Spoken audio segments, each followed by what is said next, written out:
Richo, we've just come off court against the Giants. We had a great first half, but the Giants slipped away with the win in the end. Yeah, it's shattering for the group. The girls work so hard week in, week out, and are playing some exciting netball, but can't get the job done at the end of the day. So, I feel for them. It's pretty quiet in the change rooms, as you would expect.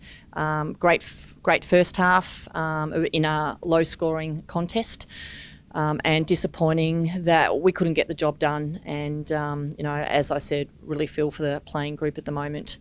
But we've still got 5 games left to go, and we need to make sure that we get back out on the track. As I've said previously, we continue to challenge each other, and, we get another opportunity next week to step out against Swifts and, see if we can put in a really good performance and, play 60 minutes of netball.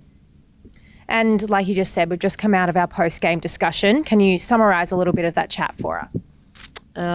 There wasn't a lot of chat. It's one of those things where, there's a lot of different emotions at the moment. So it's something that I've said to the playing group that we need to go away and reflect individually, and then come back together as a group to really assess where we fell down, assess what we needed to change. But, in saying that, with 4 minutes left in the match, we're four goals behind. So, the girls fought back at the start of that last quarter. I think they jumped us and, they got about an 8 or 9 goal lead, but we were able to pull it back to 4 and gave ourselves every opportunity, but just couldn't get it done. And, the two-point shot is an interesting time. It's one of those things that's risk versus reward from a coaching perspective. In the first half and even in the third quarter, I didn't think we needed to go to that. If you go to it too early, then you might be chasing your tail. So it's really strategic how you use that, and I don't think both teams use that in the first 3 quarters at all, really.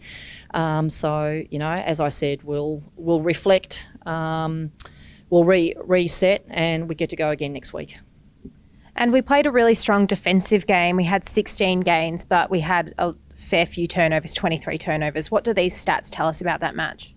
Yeah, I think from my perspective, I think our turnover, we had about 14 turnovers in the first half, and finished up with 23. So to only have 9 in the second half is pleasing, to be able to pull that back. So that's pleasing. And we're winning good ball. So we're winning ball off our own back. So that's a positive.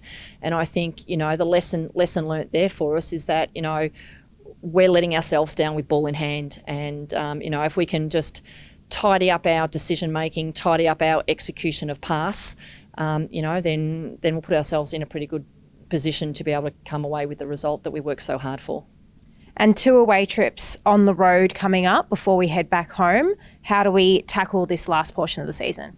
Yeah, look, I think the 2 road trips will be good for the group. I think that will allow the group to stay connected, which is important based on where we're kind of at the moment. So our focus we just spoke to the girls there. Our focus is our next 5 games.